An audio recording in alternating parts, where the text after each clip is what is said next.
যারা এটা বলতেছে, প্রথম কথা হচ্ছে তারা মেডিকেল সেক্টরের কেউ না, তারা হচ্ছে পিওরলি ক্যানভাসার। আসসালামু আলাইকুম, আমি ডাক্তার রিয়াসাত হোসেন মজুমদার। আমি কথা বলছি প্ল্যাটফর্ম ডক্টরস ফাউন্ডেশনের পক্ষ থেকে। প্ল্যাটফর্ম ডক্টরস ফাউন্ডেশন হচ্ছে চিকিৎসক এবং চিকিৎসা শিক্ষার্থীদের সর্ববৃহৎ এবং সবচেয়ে পুরাতন অনলাইন পেশাজীবী সোশ্যাল ফোরাম। একই সাথে আমাদের একটি স্বেচ্ছাসেবী সংগঠন হিসেবে আমরা প্রতিষ্ঠিত, সরকারিভাবে নিবন্ধন প্রাপ্ত। আমাদের আজকে 12 বছর পূর্ণ হলো। বাংলাদেশে আর কোনো মেডিকেল কমিউনিটির কোনো স্বেচ্ছাসেবী সংগঠন কিংবা অনলাইন সোশ্যাল ফোরাম নেই যার বয়স এত বেশি। এই মুহূর্তে বাংলাদেশের সবচেয়ে বড় টিকাদান কর্মসূচি চলতেছে টাইফয়েডের টিকাদান কর্মসূচি। আনফরচুনেটলি আপনারা দেখবেন এখন মিডিয়াতে বিভিন্ন ক্যানভাসার আছে যারা টিকা বিরোধী প্রচারণা চালাচ্ছে। আমরা জোরভাবে, যেহেতু আমরা অনলাইন সোশ্যাল ফোরামের সাথে যুক্ত, আমরা জোরভাবে চেষ্টা চালাচ্ছি এই অ্যান্টি ভ্যাকসিন প্রচারণাটাকে রিফিউট করে। যেহেতু এটা সায়েন্টিফিক একটা কাজ, টিকাদান অবশ্যই শিশুদের জন্য, ভবিষ্যতের জন্য জরুরি। আমরা এর পক্ষে যত ধরনের প্রচারণা চালাচ্ছি।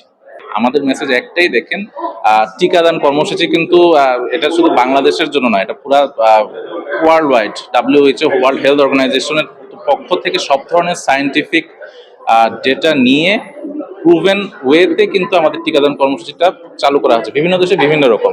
তো এখানে কনফিউজড হওয়ার কিছু নাই। অবশ্যই আমরা বলবো কোনো রকম কুসংস্কারের ধার না ধরে অবশ্যই আপনারা আপনার সন্তানদেরকে টিকাদান কর্মসূচিতে নিয়ে আসবেন। সাইড এফেক্ট, যে কোনো টিকারই কিছু সাইড এফেক্ট থাকে, সেটা খুবই সাধারণ জিনিস, যেমন জ্বর আসতে পারে, খিঁচুনি আসতে পারে।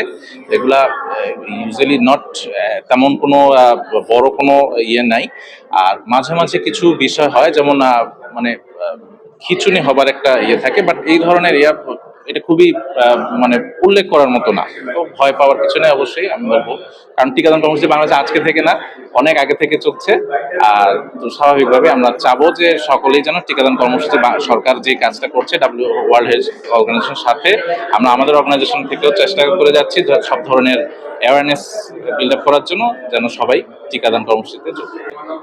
এক্সপেরিমেন্ট আসলে যারা এটা বলতেছে, প্রথম কথা হচ্ছে তারা মেডিকেল সেক্টরের কেউ না, তারা হচ্ছে পিওরলি ক্যানভাসার।